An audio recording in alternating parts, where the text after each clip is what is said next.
கேரளால சமீப காலமா சாத்தானிய வழிபாடு அதிகரிச்சுட்டு இருக்கிறதா ரிப்போர்ட் ஒன்னொன்னா வெளியே வந்துட்டு இருக்கு. கடவுளின் தேசம்னு நம்ம கேரளா பாத்துக்கிட்டு இருக்கோம். ஆனா இன்னொரு பக்கம் சாத்தானிய வழிபாடு அதிகரிச்சுட்டு இருக்கிறதா ஒரு ஷாக்கிங் ரிப்போர்ட். அதுவும் குறிப்பா சில பகுதிகளை சொல்றாங்க கேரளால. திருவனந்தபுரம், கொச்சி, கோட்டயம், ஆலப்புழா, கோழிக்கோடு. கேரளாவோட மற்ற பகுதிகளை காட்டிலும் இந்த பகுதிகளில் வசிச்சுட்டு இருக்க சில பேரால இந்த சாத்தானிய வழிபாடு அடுத்த லெவலுக்கு கொண்டு போகப்படுறதா பேச்சு போயிட்டு இருக்கு. இந்த ஹிந்து மார்க்கம், இஸ்லாமிய மார்க்கம், கிறிஸ்தவ மார்க்கம், இது போல மார்க்கங்கள் ஒன்னொன்னா பிரிச்சிருக்கோம்ல. ஒரு மார்க்கத்துக்கும் ஒவ்வொரு பழக்க வழக்கங்கள் இருக்கும், ஒவ்வொரு மாதத்துக்கும் தனிப்பட்ட கடவுள்கள் இருப்பாங்க.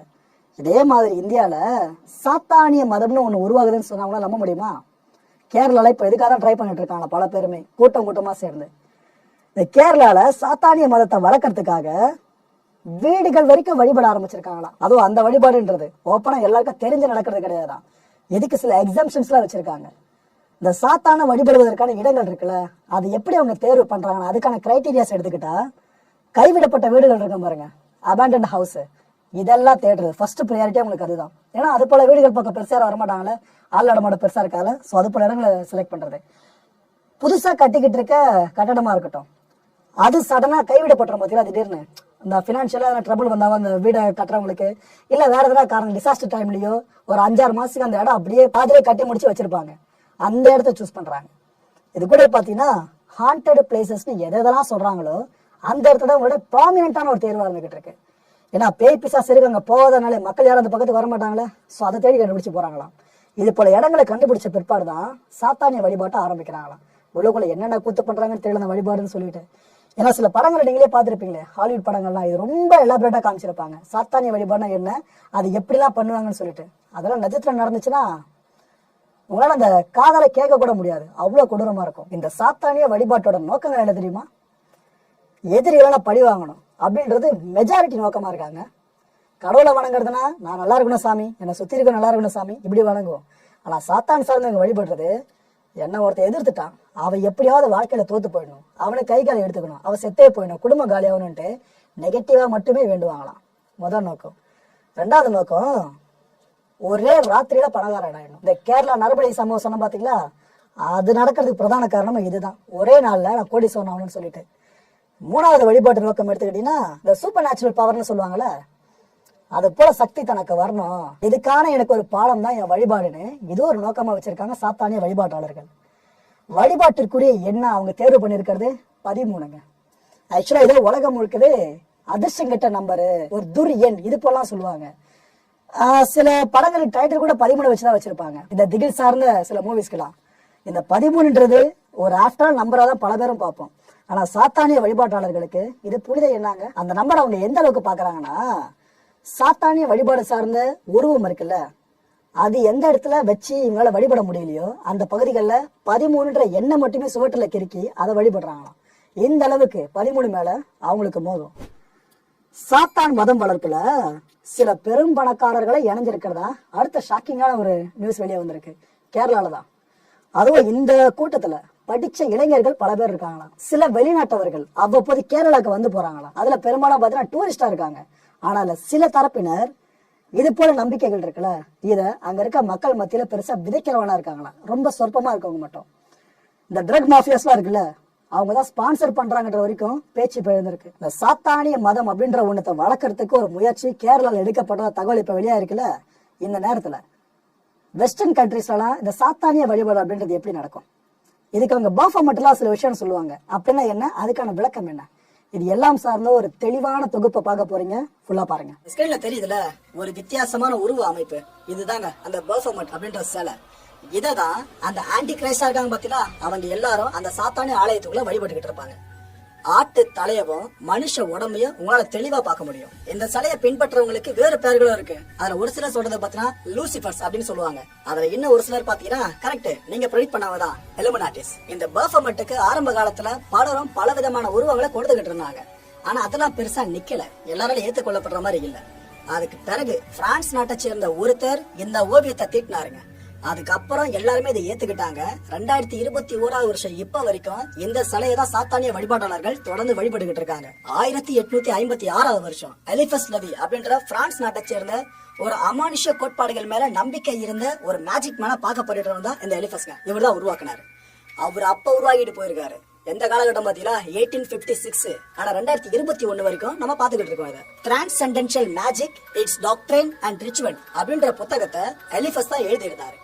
இந்த புத்தகத்தோட கோட்பாடுகள் எல்லாமே முழுக்க முழுக்க இந்த பஃபமெட் இருக்கு பாருங்க, இதை அடிப்படையா கொண்டதான் இருக்கும். ஒட்டுமொத்த இருள் உலகத்தை அப்படியே புத்தக வடிவில கொண்டு வந்ததுதான் இந்த ரிச்சுவல் சார்ந்திருக்கு பாருங்க இந்த புத்தகம். அதாவது மேஜிக் அப்படின்றத கண்ண கட்ட ஒரு விஷயம், அதுலயே ஆழ் நிலைக்கு போறத இந்த புத்தகம் வலியுறுத்தது.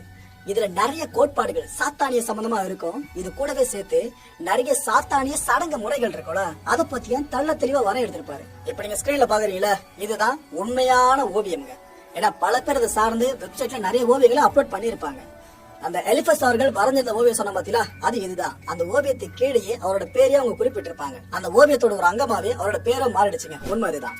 இப்ப இந்த ஓவியத்தை நாம ஒண்ணா எக்ஸ்போஸ் பண்ணலாம். இல்ல முதல்ல அந்த சிலை இருக்குல்ல, இந்த ஓவியம் சிலை எதெல்லாம் எடுத்துக்கங்க, அதோட 2 கைகளை நோட் பண்ணி பாத்திருக்கீங்களா?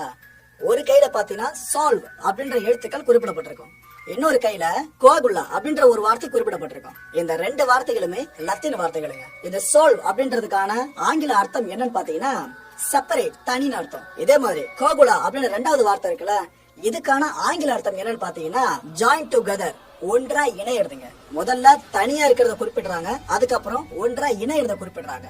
அர்த்தம் புரியலையா? இப்ப தெளிவா புரியும் பாருங்க. அதாவது கடவுள் கிட்ட இருந்து நீ தனிமையாகும், முதல்ல தனிமையாகிட்டு அதுக்கப்புறம் சாத்தான் கிட்ட வந்து நீ ஒன்னா இணைஞ்சிரு. இதுதான் இதுக்கான அர்த்தம். இந்த சிலையில எதுக்காகப்பா ஆட்டு தலையை தேவையில்லாம வச்சிருக்காங்க? அசிங்கமா இருக்கு, வேற எதனா வச்சிருக்கலாமே, அழகான முகத்தை வச்சிருக்கலாமே அப்படின்ற கேள்வி உங்க மனசு ஆட்கொள்ளும். ஆக்சுவலா 2021 இந்த சிலைய தூரமா இருந்து பாக்குற நாமளே இவ்வளவு யோசிக்கிறோம் அப்படின்னா, அந்த ஓவியத்தை வரைஞ்சாருல எலிஃபஸ், அவர் எவ்வளவு யோசிச்சிருப்பாரு. எதுக்காக ஆட்டு தலை வச்சிருக்காங்க? இது போல விலங்கு மனுஷன் அப்படின்ற எந்த பாகுபாடும் சாத்தானிய வழிபாடுக்குள்ள இருக்க கூடாது.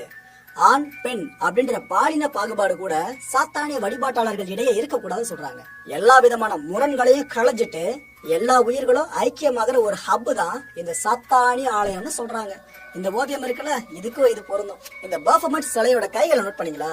ஒரு கை பாத்தீங்கன்னா மேல இருக்கும், வலது கை, இடது கை கீழே இருக்கும். அந்த கைகள் இருக்க விரல்கள் இந்த ஷேப்ல இருக்குங்க. அதாவது இத 2 ஃபிங்கர் சல்யூட் அப்படின்னு சொல்லுவாங்க. 2 விரல் சேர்ப்பு வணக்கம் அப்படின்னு தமிழ்ல நம்ம சொல்லுவோம். ஆக்சுவலா சாத்தானிய வழிபாடுனப்போ இந்த ஒவ்வொருத்தரை மீட் பண்ணுவாங்களே, அந்த வழிபாட்டுல கலந்துருக்காங்க, அவங்க ஒருத்தரை பார்த்து இன்னொருத்தர் இந்த வணக்கத்தை தெரிவிச்சுட்டே இருப்பாங்க, இந்த 2 ஃபிங்கர் சல்யூட். எதுக்கு ஒரு காரணம் இருக்குங்க. என்ன அப்படின்னு பாத்தீங்கன்னா, இந்த வலது கை விரல்கள் இருக்குல்ல, மேல தூக்கின மாதிரி, இதுக்கு மறுமலர்ச்சி அப்படின்றது பொருளாம். இந்த கீழே இறங்கி இருக்க மாதிரி இடது கை இருக்கு பாத்தீங்களா, இதோட குறியீடு ஒட்டுமொத்தமா சேர்த்து பாத்தீங்கன்னா சீர்திருத்தம் அப்படின்னு சொல்றாங்க. அதாவது சமாதானத்திற்காக நீங்க என்னதான் தப்பு பண்ணிருந்தாலும் பரவாயில்ல, உள்ள நீங்க வாங்க, நாங்க மன்னிச்சு ஏத்துக்கிறோம். உலகத்துல எவ்வளவு பெரிய பாவத்தை நீங்க பண்ணிருந்தாலும் பரவாயில்ல, உங்களுக்கு மன்னிப்பு சாத்தான் எப்பவும் கொடுத்துக்கிட்டே இருப்பாரு அப்படின்றத சொல்ற மாதிரி தான் பஃபமெட்டோட 2 கைகளும் சித்தரிக்கப்பட்டிருக்கு. இந்த பஃபமெட் சிலையோட இடது பக்கம் வலது பக்கம் கவனிச்சு பாத்தீங்களா, ஒரு சிறுவனும் ஒரு சிறுமியா நிக்கிற மாதிரி இருக்கும். அந்த 2 பேரும் அந்த சிலையோட முகத்தை அண்ணாந்து பாக்குற மாதிரி இருக்கும். இதுக்கான அர்த்தம் என்ன தெரியுமாங்க? இந்த பஃபமெட்டை பார்த்து நாளைய தலைமுறையினருக்கு பயம் இல்லை, இவங்க இந்த சிலைய ஒரு வழிபாட்டு சிலையா தான் பாக்குறாங்க அப்படின்றத திரும்ப திரும்ப திரும்ப ஆழமா சொல்ற மாதிரி தான் ஒரு பக்கம் சிறுமியவும் ஒரு பக்கம் சிறுவனையும் அவங்க பிக்ஸ் பண்ணி வச்சிருக்காங்க அந்த சிலையில. அடுத்து முக்கியமான ஒரு விஷயம், இந்த ஆட்டு தலை இருக்குல்ல, இதை பத்தின விளக்கம் தான். அதாவது எந்த விதமான முக பாவனையும் இல்லாம சலனம் இல்லாத ஒரு முக பாவனை அவங்களுக்கு தேவைப்பட்டிருக்கு. அதனாலதான் ஆட்டு தலையை சூஸ் பண்ணி இந்த சிலைக்கு மேல வச்சிருக்காங்க. இதுல இன்னொரு ஒற்றுமை சொல்லணும்னு பாத்தீங்கன்னா, உலக புகழ்பெற்ற மோனலிசா ஓவியம் பல பேரும் பார்த்திருப்பீங்க. அந்த ஓவியத்துல இருக்கிறது ஆனா பெண்ணா இப்ப வரைக்கும் தெரியல. அந்த ஓவியத்துல இருக்கிறவங்க கர்ப்பிணியா இருந்தாங்களா இப்ப வரைக்கும் தெரியல. அவங்க சிரிக்கிறாங்களா முறைக்கிறாங்களா இப்ப வரைக்கும் தெரியல. உலகத்தோட மிகப்பெரிய மர்மமான ஓவியமா அந்த மோனலிசா ஓவியத்தை நம்ம பாத்துக்கிட்டு இருக்கோம். கிட்டத்தட்ட அதே மாதிரி தாங்க, அத மனசுல வச்சுதான் இந்த ஓவியத்தை அவங்க கொண்டு வந்திருக்காங்க. சோ இந்த சிலையில இருக்க ஆட்டோட முகத்தை நீங்க ஒத்து எத்தனை வாட்டி பார்த்தாலும் சரி, அது என்னதான் சொல்ல வருது, முறைக்குதா சிரிக்குதா எதுவுமே புரிஞ்சுக்க முடியாது. இதுக்கெல்லாம் மேல பாக்குறவங்க இந்த சிலை கொடூரமா திகழ்ந்துட கூடாது அப்படின்றத மையப்படுத்தியும் இந்த ஒட்டுமொத்த உடம்புக்கு மேலயும் ஆட்டு தலைய பிக்ஸ் பண்ணிருக்காரு அந்த ஓவியர். இந்த பஃபமெட் சிலையோட வயிற்று பகுதியை கொஞ்சம் பாத்தீங்களா, அதுல நமக்கெல்லாம் ரொம்ப பழக்கமான ஒரு குறியீடை பார்க்க முடியும் உங்களால. கண்டிப்பா பல பேரை கண்டுபிடிச்சிருப்பீங்க. எஸ், இந்த மருத்துவத்துறை சார்ந்த ஒரு குறியீடு போடுவாங்க பாத்தீங்களா, 2 பாம்பு பின்னி பணிஞ்சிருக்கும், நடுவில் நீடில் ஒண்ணு இருக்கும் பாருங்க, ஒரு இன்ஜெக்ஷன் மாதிரி ஒரு ஷேப் ஒண்ணு. கிட்டத்தட்ட அந்த குறியீடு தான் அந்த பஃபமெட்டோட வயிற்றுல உங்களால பார்க்க முடியும். என்னடா இது மருத்துவ குறியீடு, இந்த ஆம்புலன்ஸ் வண்டியில இந்த குறியீடு இருக்கும், நிறைய விஷயங்களை பார்த்திருக்கோம், மருந்து சார்ந்த எல்லா விஷயங்களையும். அது எதுக்காக பஃபமெட் வயிற்றுக்குள்ள வச்சிருக்காங்க? எதனா அடுத்த கேள்வி உங்களுக்கு, அதுக்கு நான் விளக்கத்தை இப்ப கொடுக்குறேன். இதுக்கு நம்ம கொஞ்சம் முன்னோக்கி தான் போனோங்க. இந்த கிரீக் மித்தாலஜிலாம் இருக்குல்ல, கிரேக்கம் சார்ந்த நிறைய கதைகள். நம்ம மித்தாலஜின்னு சொல்றது அது ஆக்சுவலா நடந்திருக்கலாம், நடக்காம இருந்திருக்கலாம். இதனால மித்தாலஜி அப்படின்னு டேர்ம் நம்ம பயன்படுத்துறோம். அப்பேற்பட்ட கிரேக்க புராணத்துல ஹெர்மாஸ் அப்படின்ற ஒரு சக்தி வாய்ந்த கிரேக்க கடவுள் இருந்தாராங்க. இவர் கையில இருந்த ஒரு ஆயுதத்துக்கு பேர் தான் கேடியூசியஸ். இந்த இமேஜ்ல தெரிந்து பாருங்க தெளிவா உங்களுக்கு. இந்த ஆயுதத்துக்கு என்னென்ன சக்திகள் இருக்குன்னு அவங்க சொல்லிருக்காங்க தெரியுமா? அந்த மித்தாலஜில உலகத்தோட எப்பேற்பட்ட மோசமான நோய் தொற்று ஏற்பட்ட வரையும் மருந்தே இல்லாம இந்த ஆயுதம் காப்பாத்துமா. எப்பேற்பட்ட சூழல்ல எவ்வளவு பெரிய பிரச்சனை வந்தாலும் அதை ஈஸியா சமாளிக்குமா. இதுக்கெல்லாம் மேல நம்மள அழிச்சே தீரணும் அப்படின்னு கங்கணம் கட்டிட்டு எதிரி வரான் அப்படின்னா அவனை ஒரு செகண்ட்ல சமாதானப்படுத்தி திரும்ப கருணையோட போக வைக்கிற திறன் இந்த கேடியூசியஸ் அப்படின்ற ஆயுதத்துக்கு இருக்கான். இப்பேற்பட்ட ஆயுதம் இருந்த ஷேப் பாத்தீங்கன்னா 2 பாம்புகள் பின்னி பழஞ்சிருக்கும், நடுவுல ஒரு செங்குத்தான நீடல் ஒண்ணு இருக்க மாதிரி இருக்கும்.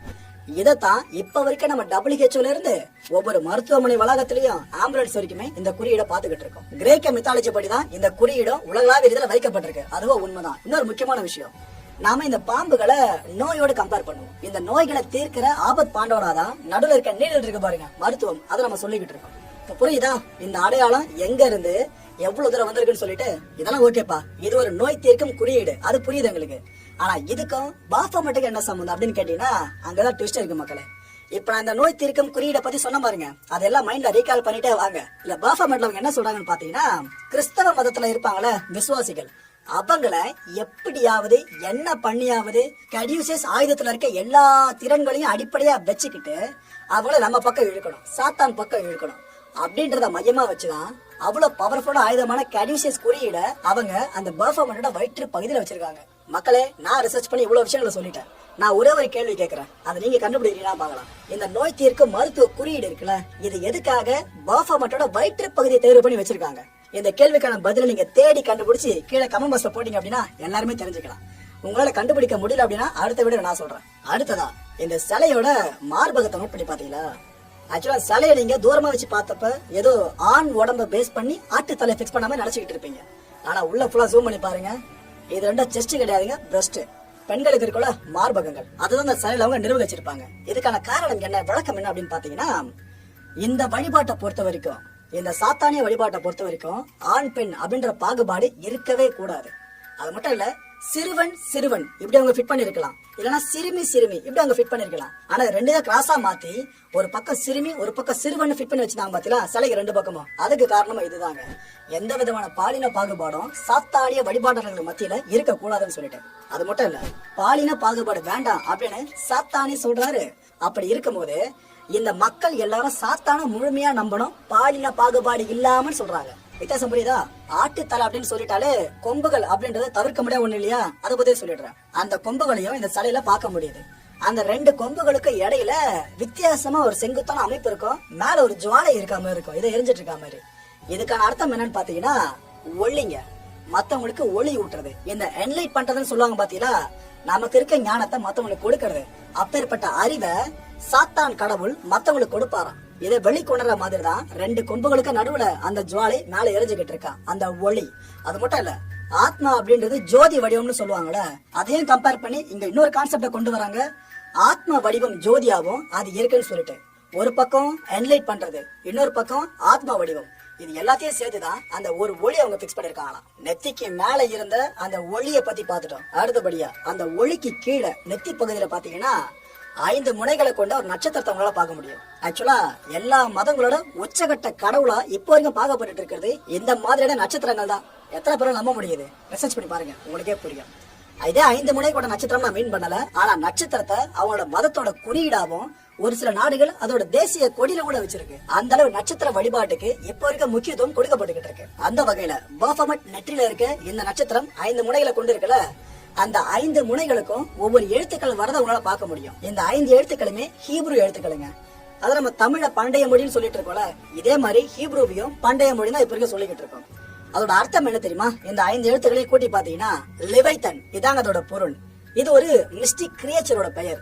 ஒரு கடல்வாழ் உயிரினமா அந்த காலகட்டத்துல இருந்திருக்கலாம் அப்படின்னு புராணங்கள்ல சொல்லப்பட்டிருந்த ஒரு மித்திக்கல் கிரியேச்சரோட பேர் தான் லெவைத்தன். இதத்தான் இந்த 5 நட்சத்திர முனைகளுக்கும் 5 எழுத்துக்களா இட்டிருக்காங்க.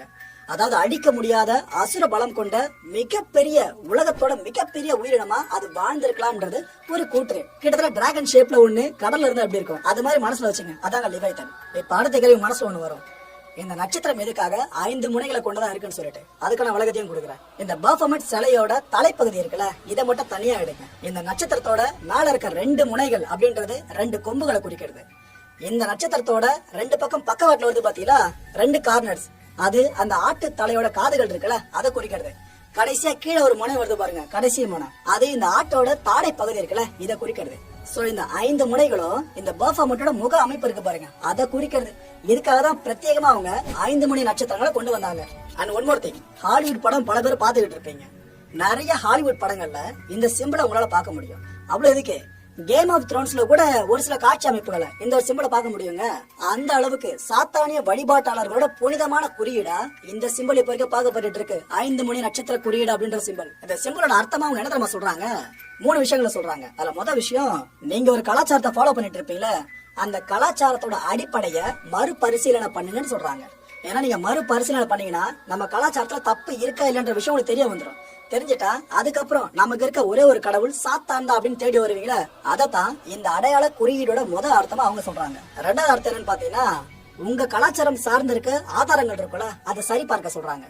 3வது அர்த்தம், சரிபார்க்கப்பட்ட ஆதாரத்தை நீங்க மதிப்பீடு செய்யுங்கன்னு சொல்றாங்க. இதெல்லாம் பண்ணதுக்கு அப்புறம் உங்களுக்கு ஒரு தெளிவு பிறந்துடும்.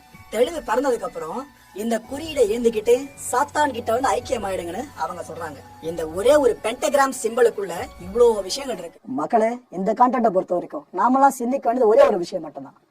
ஒருத்தரை கொன்னா சாத்தான் சந்தோஷப்படுவான், அவ எனக்கு கேட்கறது எல்லாத்தையும் பண்ணி கொடுப்பா நம்புறது இருக்குல்ல, கேடுகட்டா முட்டாள்தனம்.